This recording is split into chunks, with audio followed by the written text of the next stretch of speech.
হাদিস শরীফে জানালেন জামানার মানুষেরা যখন 15টা পাপের কাজে লিপ্ত হবে, জামানার মানুষেরা যখন 15টা অন্যায়ের কাজে জড়িত হবে, আল্লাহর নবী বললেন তখনই আল্লাহর আসমানি গজব শুরু হয়ে যাবে।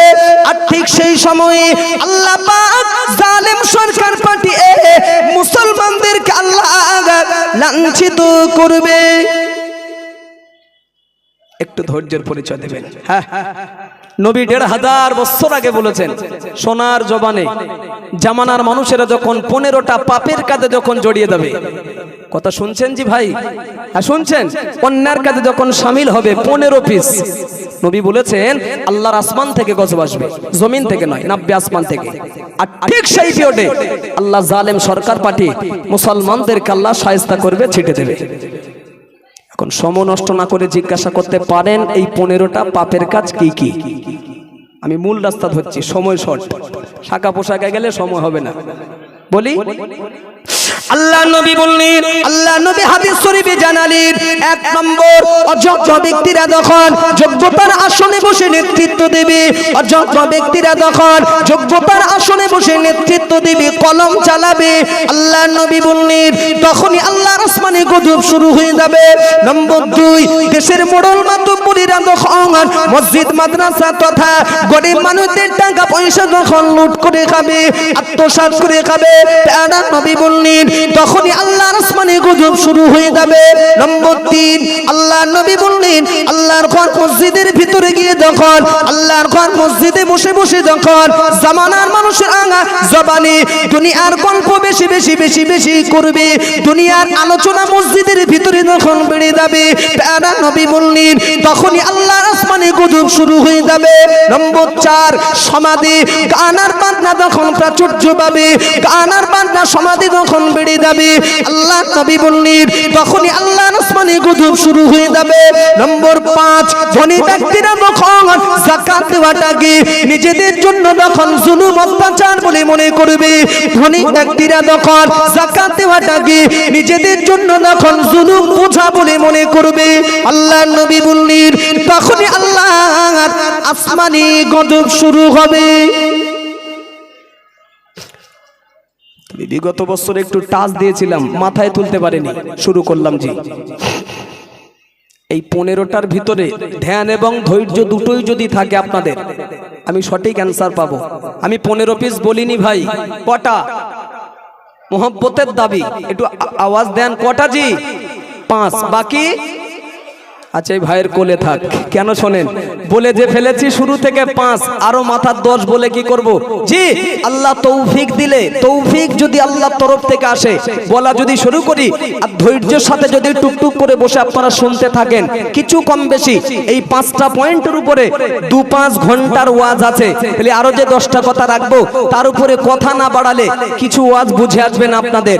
এজন্য শুরুতে যে 5টা পয়েন্ট আমি বলে ফেলেছি, মাথার যে টাটকা 10 বাকি সাইডে রেখে টুকটুক করে এই 5টা পয়েন্টের উপরে কিছু কথা বলে নেই, সময় যদি পাই দেখা যাবে আরো মাথার 10টা কথা। 15টার ভিতরে বলেছি 5, তার ভিতরে নম্বর 1 প্রথম পয়েন্ট, ধ্যান দিন। নবী বলেছেন অযোগ্য ব্যক্তিরা যখন যোগ্যতার আসনে বসবে, আপনার নড়বেন না কিন্তু, আর একবার বলছি, অযোগ্য ব্যক্তিরা যখন যোগ্যতার আসনে বসবেন, নেতৃত্ব দেবে, কলম চালাবে, নবী বলেছেন আল্লাহর আসমান থেকে গজব আসবে। ঠিক আছে? আচ্ছা কথাটা আপনারা শুনেছেন, এক কথায় মূর্খ দ্বারা, অযোগ্য যারা বসবে চেয়ারে। এই কথাটা শোনার পরে আপনার এলাকার দিকে চোখটা বোলাবেন, আপনার এলাকার হালাতটাকে আমি বলতে পারবো না জি, অনেক দূরের মেহমান, কি করে বলবো জি? সত্য রেজাল্ট যেটা সেটাই একটু আমাকে বলবেন, মিথ্যা বলতে হবে না। নবী যে বলেছেন অযোগ্য যারা, মূর্খ দ্বারা বসবে চেয়ারে, নেতৃত্ব দেবে, কলম চালাবে, আসমান থেকে গজব শুরু, এই পয়েন্টের উপরে সমাজে কাজ বেঁধেছে কি? হ্যাঁ দেখো কিছু বলে না, বেঁধেছে? আচ্ছা চেপে যান, চেপে যান, এই আওয়াজ জোরে দিলে সমস্যা আছে জি। আচ্ছা এই কথাটা জোরে বলতে হবে আপনাদের, আর বলবেন ইনশাল্লাহ। বলুন তো, রসুল 1500 বছর আগে আমার নবী সোনার জবানে যে কথাগুলো বলে গিয়েছেন, যেমন একটা সময় বা পিরিয়ড আসবে, এই এই জিনিসগুলো ঘটবে, এতদিন পূর্বে আমার নবী যা বলে চলে গিয়েছেন, আমার নবীর কথাগুলো সত্য হবে না মিথ্যা হবে? জোরে বলুন, জোরে বলুন। সত্য হবে। কত %? আলহামদুলিল্লাহ। স্বীকার করেছেন। এইবারে আপনাদের ধোলাই করতে একটু সুবিধা হবে জি। এর আগে যখন বললাম অযোগ্য ব্যক্তিরা যখন যোগ্যতার আসনে বসবে, এই পয়েন্টটা দেখে সমাজের দিকে চোখ বুলিয়ে সত্য রেজাল্ট যেটা আপনারা দেন বিড়বিড় করছিলেন। আর একটু পরে যখন বললাম নবী যা বলেছেন সত্য হবে না মিথ্যা, দিল ভরে আপনারা বলেছেন সত্য হবে এবং 100% বলেছেন। তো আপনার পা যেন টলে না যায়, আপনি মজবুত হন। বাকি ওয়াজ এবার আমি শুরু করছি।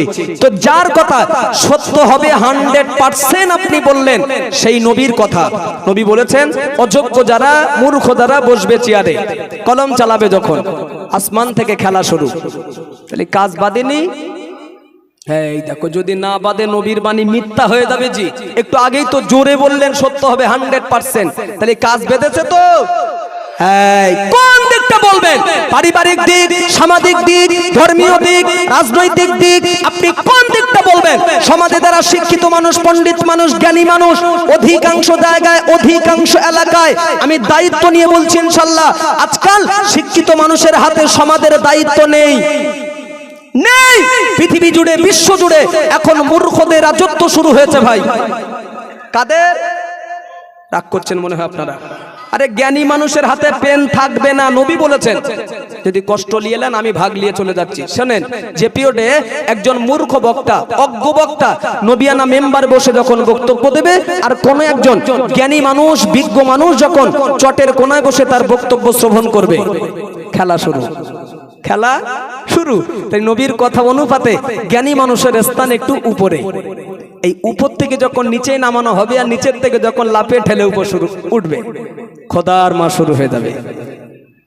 একটা ফতোয়া জিজ্ঞাসা করবো আপনাদের কাছে। আমি জানি আপনারা মুফতি না জি, এরপরেও যে ফতোয়াটাই জিজ্ঞাসা করব, মাদ্রাসা চৌকাট পার হতে হবে না।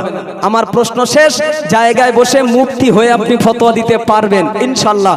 একটু বলবেন, অন্ধ ব্যক্তির হাতে যদি গাড়ির স্টারিং ধরিয়ে দেওয়া যায়, অন্ধ ব্যক্তির হাতে, আচ্ছা গাড়ি রাস্তায় চলবে না খানায় পড়বে? একটু জোরে বলুন। হ্যাঁ, খালি গাড়ি চালাতে গেলে চোখ দুটো ভালো থাকার দরকার আছে জি। আরে অন্ধ ব্যক্তি কি গাড়ি চালাবে? তুমি তো নিজেই রাস্তা দেখতে পাও না, তুমি যাত্রী বহন করবে কি করে? তুমি তো চোখে অন্ধ। চলো, পয়েন্ট রেখেছি 5, সময় স্বল্প বলে আমি শর্টে মারছি, কিন্তু পয়েন্ট রেখেছি 5। আমি প্রথম পয়েন্টের উপরে কিছু আলোচনা করার নিয়ত করলাম। তবে এই ওয়াজ শুরু করার আগে আমি ব্যক্তিগত নিজস্ব একটা কথা আমি বলে নিচ্ছি। শোনেন, ওয়াজ যে আমার টার্গেট যেদিকে, বা কোরআন ও হাদিস যে বিষয় রেখে আমি শুরু করেছি, আর বাস্তবের সঙ্গে যদি মিলিয়ে যাই, এই ওয়াজটা কিন্তু একটা নুন জাতীয় ওয়াজ। শোনে শোনে, টাটকা নুন, স্টেজ থেকে নুন হাতে নিয়ে মজলিসে ছিটিয়ে দেবো একদম। ধানে যেমন স্বাদ ছিটায় না, স্বাদ যাবে না, আজকের একটা নুন যাবে মজলিসে। যার দেহে কাটা নেই, ছেলা নেই, দাগ নেই, মুষ্টখানেক নয়, যদি কুইন্টাল কুইন্টাল ছড়িয়ে দিয়ে দেয় ইনশাল্লাহ কিচ্ছু হবে না। দিয়ে কেন, দেহ সুস্থ। একটু কাটা ছেলা দাগ যদি থেকে থাকে ভাই, বস্তাও লাগবে না, কুইন্টালও প্রয়োজন হবে না, মুষ্টখানেক নিয়ে ছড়িয়ে দিয়ে চলে গেলেই ব্যাস যথেষ্ট। যদি একান্তই এই নুন আপনার কাটা জায়গায় পড়ে যায়, চিটচিট জ্বালা যদি শুরু হয় না, চট করে আমার উপর যেন রেগে যাবেন না। কেন জানেন? আমি একজন ঘোষক, আমি একজন প্রচারক, আমি একজন জেরক্স, আমি একজন কপি। যেটাই মনে করবেন সেটাই আসল, কিন্তু শুয়ে আছে সুদূর মদিনায়। সুবহানাল্লাহ, সকালে বলবে মনে হয়, জোরে বলুন একবার। আসল শুয়ে কোথায়? জি, সুদূর মদিনায়। আমি নবী পাকের বাণীগুলো, কথাগুলো পিয়ন হিসাবে জেরক্স করে নারায়ণপুর মাদ্রাসার মাহফিলে আমি বিতরণ করতে এসেছি। কথাগুলো কিন্তু আমার নয়। ঠিক আছে তো ভাই? হ্যাঁ, চিটচিট জ্বালা শুরু হলে সহ্য হবে না তো গোড়া বেঁধে লাগা ভালো ভাই। আমি কেউ না, আমি পিয়ন। পয়েন্ট রেখেছি 5। প্রথম পয়েন্টের উপর আমি আলোচনা শুরু করছি। চলুন, মদিনার খলিফা, মুসলিম জাহানের যিনি দ্বিতীয় খলিফা, নাম হলো হযরত ওমর ফারুক রাদিয়াল্লাহু আনহু। দ্বিতীয় খলিফা যিনি, যে ওমর সম্পর্কে আল্লাহ রাসূল হাদিস পাকে বহু তথ্য দিয়েছেন, বহু মর্যাদার কথা বলেছেন। আমি তার ভিতর থেকে কয়েকটা কোটেশন শুধু আমি তুলে নিচ্ছি। ওমরের মর্যাদা কত, কথাটা বুঝলেন আগে। ওমর হুজুর সম্পর্কে নবী অনেক মর্যাদার কথা বলেছেন, কত মহান ব্যক্তি, কত তার ইজ্জত সম্মান, অনেক কথা। কয়েকটা কোটেশন বার করছি, আর কেন বলছি একটু পরেই বুঝে আসবে। তবে এতটুকুই মনে রাখবেন, ওয়াজ শুরু করেছি প্রথম পয়েন্টের উপরে, ব্যাস। আর আপনি দুটো কথা মনে রাখবেন, আপনি ওয়াজ করেছেন, নবী যা বলেছেন সত্য হবে 100%। 2, আপনি ফতোয়া দিয়েছেন অন্ধ ব্যক্তির হাতে গাড়ির স্টারিং দিলে এই গাড়ি রাস্তায় চলবে না, খালে পড়বে। এই দুটো কথা আপনি মনে রাখবেন। আল্লাহ নবী বললেন, আল্লাহ নবী হাদিস শরীফে জানালেন, রাআইতু উমার ইয়াসিরু ফিল জান্নাহ, রাআইতু উমার ইয়াসিরু ফিল জান্নাহ। আল্লাহ নবী বললেন, ও আমার সাহাবীরা, আমি রাসূলুল্লাহ আমি আমার নিজের চোখে দেখেছি, আমি রাসূলুল্লাহ আমি আমার চামড়ার চোখে দেখেছি আমার সাহাবী উমর আল্লাহ পাকের জান্নাতের ভিতরে বিচরণ করছে। আরেকটু জোরে বলুন আল্লাহু আকবার। আমার নবী চামড়ার চোখে দেখেছেন, নিজের চোখে। ওমর হুজুর ঘুরছেন আল্লাহর বেহেশতে, জান্নাতে, আমার নবী দেখেছেন। নবীর দেখাটা ভুল? জোরে বলতে হতো। কত পারছেন্ট সত্য? হ্যাঁ, কেন? আল্লাহ নবী বললেন, ইন্নী আরা মা লা তারাউনা, ইন্নী আরা মা লা তারাউনা। আল্লাহ নবী বললেন, ও আমার সাহাবীরা, আমি রাসূলুল্লাহ আমার দেখা তোমাদের দেখা যেন সমান মনে করবে না। ও সাহাবীরা, আমার দেখা তোমাদের দেখা যেন বরাবর মনে করবে না। ও সাহাবীরা, আমি রাসূল ডাইনে যতটা দেখতে পাই, আমি নবী বামেও ততটা দেখতে পাই, আমি নবী পিছনে যতটা দেখতে পাই, আমি নবী সামনেও ততটা দেখতে পাই, আমি নবী নিচে যতটা দেখতে পাই, আমি নবী উপরেও ততটা দেখতে পাই। নারে তাকবীর। ব্যাস, আমি বলেছিলাম ওমর সম্পর্কে নবী অনেক কথা বলেছেন, ওমরের মর্যাদা কত। আমি কয়েকটা কোটেশন বার করছি, ঠিক আছে? একদিন আল্লাহ নবীর বিবি আমাদের আম্মা জান, আমাদেরকে দেখুন, আল্লাহ নবীর বিবি আমাদের আম্মা জান হযরত আয়েশা সিদ্দিকা রাদিয়াল্লাহু আনহা, আম্মা জান আয়েশা একদিন বসে আছে হুজরা মুবারকে নিজের ঘরে। আপনাদের কোনো সমস্যা হচ্ছে কি? রাগ করবে না, কোনো সমস্যা কিছু? আচ্ছা, একটু মানিয়ে নেন, কোরআন হাদিসের বাণী। আল্লাহ নবী দিনের দাওয়াত দিয়ে বাড়িতে ফিরেছেন, আমাদেরকে দেখুন ক্লান্ত শরীর, তো বাড়ি ফিরে দেখছে আম্মা জান আয়েশা বসে আছে হুজরা মোবারকে নিজের ঘরে। আমার নবী বিবি আয়েশার উরুর উপরে, কোলের উপরে মাথা মোবারকটা রেখে আমার নবী পাক একটু আরাম করছেন, বিশ্রাম করছেন। ঠিক ওই হালাতে আম্মা জান আয়েশা মাথাটা উঁচু করেছেন আল্লাহর আসমানের দিকে। আমাদেরকে দেখুন, বুঝে আসবে। স্বামীর মাথা বিবির কোলে, আহ, বিবি আয়েশা মাথা উঁচু করেছে আল্লাহর আকাশের দিকে, ঘরে বসে আছে কিন্তু আয়েশা মাথাটা আকাশের দিকে উঁচু করেই দেখছে আল্লাহর আসমানে অগণিত তারা দেখা যাচ্ছে চোখে। চট করে বলুন তাহলে ঘরের উপরের অংশটা কি? বাহ, বুঝছে কিছু, জীর্ণ ভাঙা কিচ্ছু নেই। শর্টে বলছি, মাথাটা হ্যাট করলেন, আমার নবীকে লক্ষ্য করে বললেন, ইয়া রাসূলুল্লাহ, আমি আপনার বিবি আয়েশা। ঠিক এই মুহূর্তে আমার ভিতরে একটি প্রশ্ন উদয় হয়েছে, হুজুর বলবো? কি প্রশ্ন আয়েশা?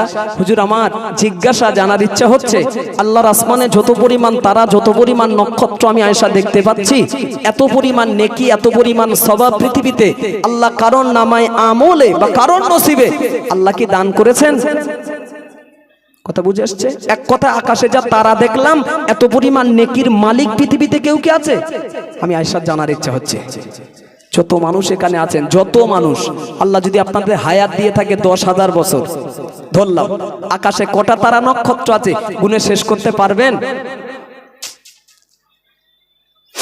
আল্লাহ নবী বললেন, বিবি আয়েশা, ও বিবি আয়েশা, আল্লাহর আসমানে যত পরিমাণ তারা তুমি দেখতে পাও, আল্লাহর আসমানে যত পরিমাণ নক্ষত্র তুমি দেখতে পাও, এত পরিমাণ নেকি, এত পরিমাণ সওয়াব, এত পরিমাণ জাদা পৃথিবীতে আল্লাহ পাক যদি কারণ নামায় আমলে দান করে থাকে, উনি অন্য কেউ নয়, মুসলিম জানের যিনি দ্বিতীয় খলিফা, নাম হলো হযরত ওমর ফারুককে আল্লাহ দিয়েছে। আমি বলেছিলাম, বারবার বলছি, ওমর সম্পর্কে নবী অনেক কথা বলেছেন, কয়েকটা কোটেশন বার করছি। ওমর কি, কত তার মর্যাদা, চট করে জায়গায় বসে একটু ভেবে নেন, আপনি নিজে কটা নেকির মালিক। বিবেক নামক আদালতে আমিও প্রশ্ন ছুড়ে দিলাম, আমি নিজেও কটা নেকির মালিক। তাতেই তো আমাদের হালাত এই। ও ভাই, এ বলে আমি বড়, তো বলে আমি বড়, গুতুগুতি করে মুসলমান খায় হয়ে গেল। কি আছে আপনার জীবনে বলুন? আছে বা কি আমার জীবনে? এত গরম কিসের? যে ওমর সম্পর্কে আল্লাহ নবী হাদিস পাকে বললেন লাউ কানা বাদি নবিয়্যান কানা ওমর, লাউ কানা বাদি নবিয়্যান কানা ওমর। আল্লাহ নবী বললেন আমি রাসূলুল্লাহ, আমি আমার ইন্তেকালের বাড়ি, আমি রাসূলুল্লাহ, আমি আমার বিদায়ের বাড়ি, আমার যদি পৃথিবীর জমিনে আমার পরে কেউ যদি নতুন নবী হিসাবে আসতো, অন্য কোন ব্যক্তি নবী হিসাবে আসতো না, আমি রাসূলুল্লাহ নাম বলে যাচ্ছি। মুসলিম জানেন যিনি দ্বিতীয় খলিফা, নাম হলো হযরত ওমর ফারুক, আল্লাহ নবী বানাতো। আরেকটু জোরে হবে না? আর একটু মোহাম্মতে হয় না? ব্যাস। কিন্তু হবে, বোঝাচ্ছে কিছু একটা আপনাকে, হবে এই শেষ কথা না, আমার নবী তো শেষ। নবুয়তের দরওয়াজায় আল্লাহ তালা লাগিয়ে দিয়েছেন, চাবি মেরে দিয়েছেন, আমার নবী শেষ নবী। নবীর পরে নবী আর আসবে না, হবে না, শেষ কথা। যদি হতো, যদি লাকানা ওমর, ওমর হুজুরের নাম বললেন। ভাই ও চা ভাই, চট করে দিয়ে চলে যাও। জি, এই বক্তব্য আমি এখানে সমাপ্তি ঘটাচ্ছি। আমার দিকে দেখেন, কেন জানেন? একজন সাহাবীর মর্যাদা, সম্মান, ইজ্জত কত টুকটুক টুকটুক করে যদি বলতে থাকি ঘন্টার পর ঘন্টা কেটে যাবে। একজন সাহাবীর মর্যাদা বলে কখনোই শেষ করা যায় না। যে কটা কথা বলেছি, যা বুঝেছেন রেজাল্ট আমাকে দেবেন, বাকি ওয়াজ শুরু হবে। সাহাবী উমরকে কতটা সম্মান, মর্যাদা, ইজ্জত দিয়েছে, বা উমর হুজুর কত মহান ব্যক্তি, এই স্বল্প কথার ভিতর দিয়ে হলেও আপনারা বুঝে নিয়েছেন তো? হ্যাঁ না বলুন, বলতে সুবিধা হবে। পেরেছেন? বেশি বক্তব্য দিইনি, স্বল্প কথা বলেছি, বুঝেছেন আপনারা। ওমর কত মহান ব্যক্তি, কত তার মর্যাদা, ইজ্জত, সম্মান বুঝে নিয়েছেন। এইবারে বুঝুন, এতক্ষণ ওমর হুজুরের পরিচয় দিচ্ছিলাম কেন? ওয়াজ চলছে কিন্তু প্রথম পয়েন্টের উপরে ভুলে যাবেন না। নবী বলেছেন অযোগ্য যারা, মূর্খ যারা বসবে চেয়ারে, নেতৃত্ব দেবে, আসমান থেকে গজব শুরু হবে। যে ওমর সম্পর্কে আল্লাহ রাসূল হাদিস পাকে এত তথ্য দিলেন, এত কথা বললেন, সেই ওমর রাদিয়াল্লাহু আনহু মুসলিম জাহানের যিনি প্রথম খলিফা আবু বকর সিদ্দিক রাদিয়াল্লাহু আনহু, উনি যখন পৃথিবীর জমিন থেকে বিদায় নিলেন, ইন্তেকাল হয়ে গেলেন, মদিনার মুসলমানেরা তথা রাসূলুল্লাহর সাহাবারা সাহাবী ওমরকে লক্ষ্য করে বলেছিল, ভাই ওমর, আবু বকর ভাই জগতে আর বেঁচে নাই, আবু বকর জগৎ থেকে বিদায় নিয়েছে, ইন্তেকাল হয়ে গিয়েছে। আবু বকর মদিনার রাষ্ট্রপতি, মদিনার খলিফা ছিল। বিদায় নেওয়ার পরে আমরা শোকাহত, মর্মাহত, চিন্তায় চিন্তিত, ব্যথায় ব্যথিত। কেন? যেহেতু আবু বকর মদিনার রাষ্ট্রপতি, ইন্তেকালের পরে চেয়ার এখন খালি দেখছি। এজন্য আমরা রাসূলুল্লাহর সাহাবারা মানে চিন্তা ভাবনা নিয়ে আলোচনা সাপেক্ষেই বলছি, যেহেতু আবু বকর জগতে আর বেঁচে নাই, ভাই ওমর ওই গদিতে তোমাকেই বসতে হবে, ওই চেয়ার তোমার দখল করতে হবে, মানে মদিনার রাষ্ট্রপতি, মদিনার খলিফা তোমাকেই হতে হবে। আবু বকরের পরে স্থান সেটি তোমার, বসো, ওই চেয়ার তোমার। ওমর রাদিয়াল্লাহু আনহু সাহাবাদের এই কথা শোনা মাত্রই চেয়ারের দিকে তাকিয়ে এক চান্সে নিজেকে দুর্বলতা প্রকাশ করে বলেছিলেন, জি না, মদিনার রাষ্ট্রপতি হবার, মদিনার খলিফা হবার যোগ্যতা আমি ওমর আমার নেই। আপনারা কতটা নীরব এই জায়গা পরীক্ষা কিন্তু। হ্যাঁ, যদি বলেন কেন, রাগ করবেন না। জি, আমি যদি ওমরের পরিচয় আগে তুলে না ধরতাম, যে ওমর কে চিনি নে জানি নে ভিন্ন কথা, ওমরের মর্যাদা কত, কত মহান ব্যক্তি আগে পরিচয় দেওয়ার পরে তারপরে বলছি। আবু বকর মদিনার রাষ্ট্রপতি, বাংলা ওয়াজ বুঝুন, আবু বকর জগৎ থেকে বিদায় নিয়েছে, আল্লাহ ডেকে নিয়েছেন, চেয়ার খালি, ভাই একজনকে বসা লাগবে তো, লাগবে না? ওমরের চেয়ার তোমার, আবু বকরের পরে স্থান সেটি তোমার, বসো। ওমর রাদিয়াল্লাহু আনহু চেয়ারের দিকে তাকানো মাত্রই এক চান্সে নিজেকে দুর্বলতা প্রকাশ করে বললেন, ওই চেয়ারে, ওই গদিতে বসার যোগ্যতা আমি ওমর আমার নেই। এখনো কিছু বলবেন না আপনারা? বলতে হবে না, অত কষ্ট করে বলা লাগবে না। আপনার গাড়ি আমি হ্যান্ডেল মারতে যাব কেন? কেন ভাই, আপনি হ্যান্ডেল মেরে আপনার গাড়ি স্টার্ট করবেন। যদি মনে হয় যে একটা ভালো কথা শুনলাম, জানলাম, নিজ ইচ্ছায় জায়গা বসে একটু সুবহানাল্লাহ, আলহামদুলিল্লাহ বলবেন, কি আছে, যা যা সওয়াব আল্লাহ আপনাকে দিয়ে দেবে। কি ভাই, রাগ করবেন না। আর আমরা তো সব ধান্দায় ঘুরতেছি, ধান্দায়, হ্যাঁ, কলে কৌশলে, একবার শুধু আমার বসা। রাগ করলেন? রাগ করলেন না? কেন ভাই, আমি আপনার দিলে আঘাত দিতে আসিনি, সত্য কথাটাই বললাম। যে শুধু একবার চেয়ারে আমার বসা, বসে যাই চেয়ারে, তারপরে চেয়ার ভাঙবে কি চেয়ারের ঠ্যাং ভাঙবে চিন্তা পরে, আগে বসতে দে। দেখুন, চেয়ারে আপনি বসবেন বলে টানাটানি করতেছেন, চেয়ার আমার দাও আমার দাও। ওমর হুজুর কাজ করতে লাগেনি, জনগণ আগে দিচ্ছে। আবু বকরের ইন্তেকালের পরে চেয়ার তোমার। ওমর হুজুর খালি বলছেন চেয়ারে বসার যোগ্যতা নেই, কারণ একটাই। আসলে কি ওমর হুজুরের যোগ্যতা ছিল না? জোরে বলতে হবে, ছিল। এ কথা বলার অর্থ এটাই, ভয় পাচ্ছে না জানি চেয়ারে বসলে চেয়ারের দায়িত্ব কত, না বোঝা ঘাড়ে নেবে না, দায়িত্ব কত, এই মনে করে পরের কথাটা বলছি, লম্বা কথা শর্টে বলছি। এরপরেও ওমর হুজুরকে জনগণ রেহাই দেননি, ছেড়ে দেননি। পেশাদ দিয়ে, ইচ্ছা নেই, পেশাদ দিয়ে জোরের উপরে ওমর হুজুরকে বসিয়েছে মদিনার রাষ্ট্রপতির আসনে, ওই চেয়ারে। আপাতত আজকে আমার ওয়াজ করার ইচ্ছা নেই, কিঞ্চিত পরিমাণ আমার। আচ্ছা, কেউ যদি জোর করে ধরে এখানে বসিয়ে মাইকটা সামনে দিয়ে বলে ভাই একটু ওয়াজ করতে হবে, কিঞ্চিত পরিমাণ ইচ্ছা নাও যদি আমার থাকে, যিনি আমাকে নিয়ে বসিয়ে দেবেন তার সম্মান বাঁচাতে গিয়ে চেষ্টা তো একটু করব। যেহেতু সে বসিয়ে ফেলেছে, আমার তার সম্মানটা অন্তত থাক। ওমর হুজুর গাড়ির ড্রাইভার হবে না, স্টারিং ধরবে না, না জনগণ ছাড়েনি, পেশাদ দিয়ে ওমর হুজুরকে ড্রাইভারের আসনে বসিয়ে গাড়ির স্টারিং হাতে তুলে দিয়ে বলেছেন, ওমর এই গাড়ির ড্রাইভার, আজ থেকে তুমি, গাড়ি তোমার চালাতে হবে। ভাই আপাতত ইচ্ছা না থাকা সত্ত্বেও পেশারের উপর দিয়ে হলেও ওমর হুজুর এখন গাড়ির ড্রাইভার, ঠিক আছে। আচ্ছা, গাড়ির স্টারিং যে ওমর হুজুর ধরে ফেলেছেন জনগণের চাপে, ইচ্ছা নেই, গাড়ি একটু চালাতে হবে তো, একটু হ্যাঁ না বলুন, তাহলে শুরু করি। চালাতে হবে তো, সেই শুরুর কথা মনে করেন। আর একবার আপনি ফতোয়া দিয়েছেন অন্ধ ব্যক্তির হাতে গাড়ির স্টারিং দিলে গাড়ি রাস্তায় যাবে না, পড়বে খালে। তোমার হুজুর স্টারিং ধরেছে, দেখি ওমর হুজুর গাড়ি যে চালাবে সিধা সিধা গাড়ি পশ্চিমে নিয়ে যায় নাকি এদিক ওদিক বেঁকিয়ে ফেলে। আর এটাও পাশাপাশি ফলো রাখবেন, আমরা যাদের হাতে গাড়ির স্টারিং দিয়েছি আমাদের গাড়িটাও কোন দিকে যাচ্ছে। তোমার হুজুরের গাড়ি আগে থাক, রাগ করছেন নাকি?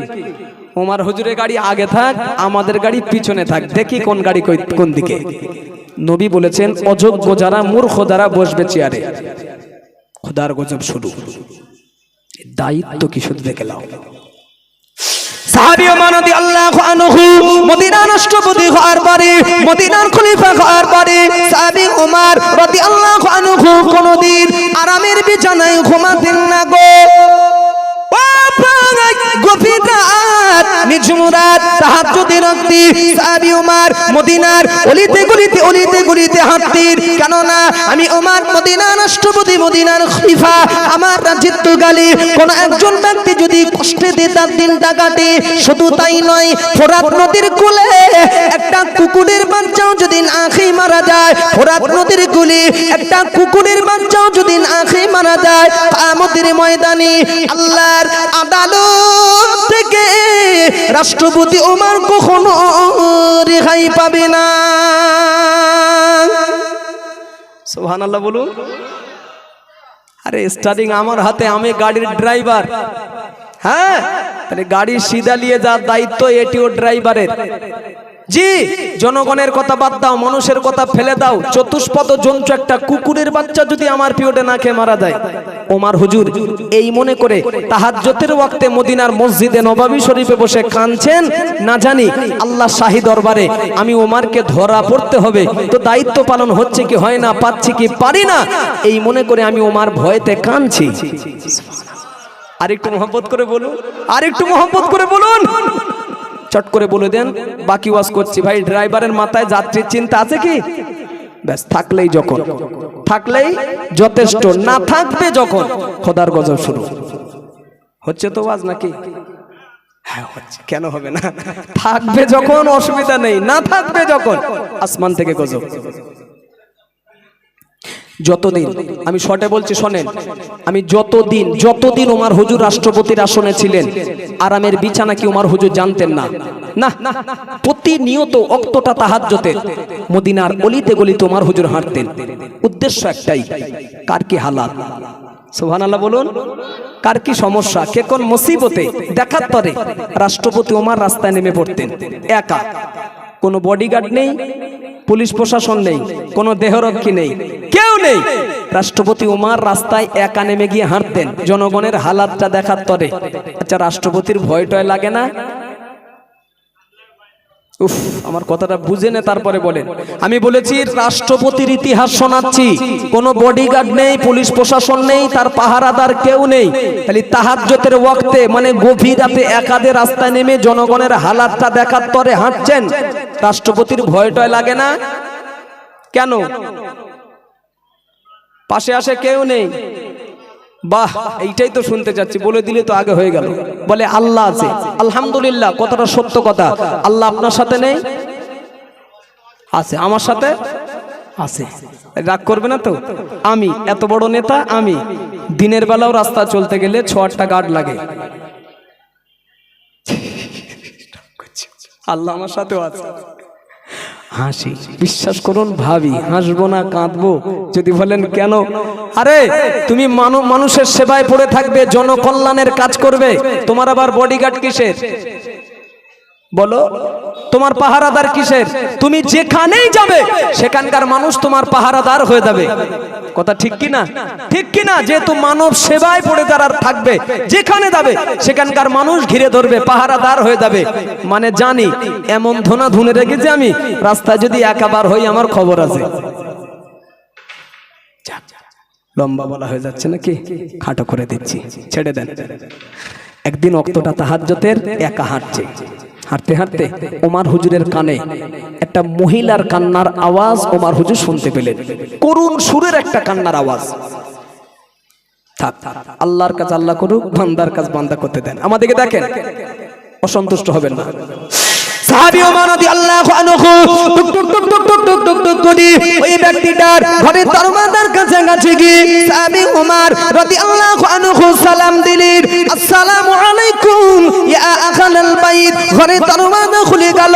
সাহাবী ওমর রাদিয়াল্লাহু আনহু লক্ষ্য করে দেখছে ওই ঘরের ভিতর থেকে সালামের জবাব ভেসে আসে একটা পুরুষ মানুষের কণ্ঠস্বর। কান্নার আওয়াজ এসছে মহিলার, করুণ সুরের কান্নার আওয়াজ। ঘরের সামনে গিয়ে সালাম দিয়েছেন, উত্তর এসছে একজন পুরুষ মানুষ, বেটা ছেলে। সাহাবী ওমর রাদিয়াল্লাহু তাআলা আনহু ওই পুরুষ ব্যক্তিটিকে লক্ষ্য করে বলেছিলেন, ও ভাই, এই গভীর রজনীতে তোমার বাড়িতে কেন কান্নার আওয়াজ পাওয়া যায়? মদিনার ওই পুরুষ ব্যক্তিটি বলেছিলেন, আপনি কি, আপনাকে তো চিনি না জানি না। সাহাবী ওমর বললেন, আমার সম্পর্কে তোমার পরিচয় নেওয়া লাগবে না। ও ভাই, এই গভীর রজনীতে যদি তোমার মানে কোনো বিপদ ঘটে যায়, বিপদের কথা কি বলা যাবে না। ওই সময়ে পুরুষ ব্যক্তিটি কাঁদতে কাঁদতে কাঁদতে কাঁদতে বলেছিল, কি বলবো দুঃখের কথা, কি বলবো ব্যথার কথা। আল্লাহ পাক আমার বিবির গর্ভে আল্লাহ একটা সোনার মানিক দান করেছে গো। বিবির গর্ভে আল্লাহ পাক একটা বাচ্চা দান করেছে। বিবি আমার এই গভীর রজনীতে তার প্রসব যন্ত্রণা শুরু হয়ে গিয়েছে। আমি নিরুপায় হয়ে গিয়েছি। স্বামী হিসাবে কোথায় নিয়ে যাই, কি ব্যবস্থা করি? আমি কোনো ব্যবস্থা করতে না পারায় বিবি আমার এই গভীর রজনীতে প্রসব যন্ত্রণা সহ্য করতে না পেরে ঘরের কিনারে দাঁড়িয়ে দাঁড়িয়ে দাঁড়িয়ে দাঁড়িয়ে কাঁদে। আমার বিবির অত্যন্ত প্রসব যন্ত্রণা শুরু হয়ে গিয়েছে। সাহাবী ওমর রাদিয়াল্লাহু আনহু শোনা মাত্রই ওই ব্যক্তিটিকে লক্ষ্য করে বলেছিলেন, ও ভাই, একটু ধৈর্য কি ধরা যাবে, সবর কি করা যাবে, দেখি আপনার জন্য কি ব্যবস্থা করা যায়। এই কথা বলে সাহাবী ওমর ছুটে ছুটে ছুটে ছুটে ছুটে ছুটে রাষ্ট্রপতি ওমর তার নিজের ওখানে দরওয়াজার সামনে গিয়ে দাঁড়িয়ে সাহাবী ওমর রাষ্ট্রপতি ওমর তার গিন্নিকে লক্ষ্য করে ডাক দিলেন। রাষ্ট্রপতি তার বিবিকে লক্ষ্য করে আওয়াজ দিলেন, ও বিবি, উঠে বলো না বিবি, ও বিবি, উঠে বলো না বিবি। আমি ওমর আমার রাজত্বকালে আমার একজন পূজারি পোষণ যন্ত্রণায় কষ্ট পাচ্ছে। সাহাবী ওমর বললেন চলো না বিবি। রাষ্ট্রপতির বিবি বললেন কেন গো স্বামী? ও বিবি, আমার পূজারির পোষণ যন্ত্রণা শুরু হয়ে গেছে। আমি ওমর, আমার একজন পূজারীর, আর তুমি রাষ্ট্রপতির বিবি হয়ে আরামের বিছানায় যদি ঘুমিয়ে থাকো, কিয়ামতের ময়দানে আল্লাহর আদালত থেকে ওমর কখনো রেহাই পাবে না। চলো না বিবি, চলো না বিবি। আমি ওমর আমার পূজারীর ঘরে থেকে রাষ্ট্রপতির বিবিকে ধাপ্পির কাজ করতে হবে।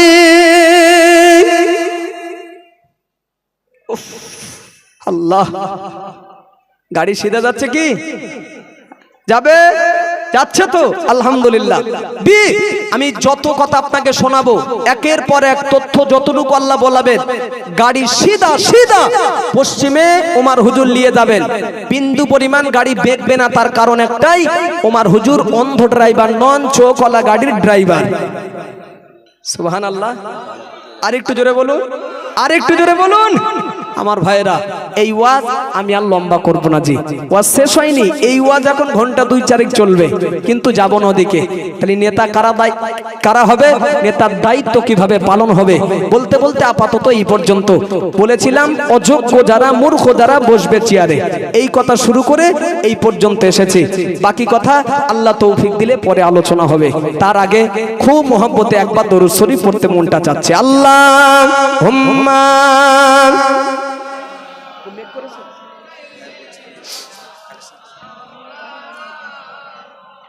খুব মহব্বতে ওয়ালা আলি।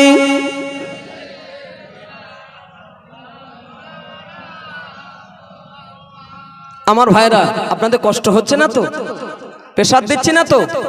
ব্যাস। রাসূলুল্লাহ চাচা ইবনে আব্বাস রাদিয়াল্লাহু আনহু একদিন আমার নবী পাককে লক্ষ্য করে বলছেন, আমার দিকে দেখতে হবে, চলে যাব অল্প সময়ের ভিতরে। জি, ইবনে আব্বাস রাসূলুল্লাহ চাচা একদিন আমার নবী পাককে লক্ষ্য করে বলছেন, জানো বাবা, তুমি যখন ছোট্ট ছিলে, শিশু ছিলে, বাচ্চা ছিলে, আমি তোমার চাচা কোন এক রাতে তোমার দেখার জন্য আমার মনটা অস্থির হয়ে যাচ্ছিল। খুব টানছিল তোমার নূরানি চেহারাটা দেখবো, তবে তুমি বাচ্চা। আমি তোমার চাচা থাকতে পারিনি, কলিজায় টান ধরেছে তোমার চেহারা দেখবো। দৌড়ে গিয়েছি তোমার বাড়িতে রাতের আধারে। যে রাত্রেবেলা গিয়েছিলাম, রাতটা ছিল জ্যোৎস্নার রাত, পরিষ্কার দেখা যাচ্ছিল, লাইট ছাড়া। জি, ওই রাত্রে গিয়েছি, গিয়ে দেখছি বাবা তুমি দোলনায় শুয়ে আছো। নবীর মান দেখুন, দোলনায় শুয়ে আছো।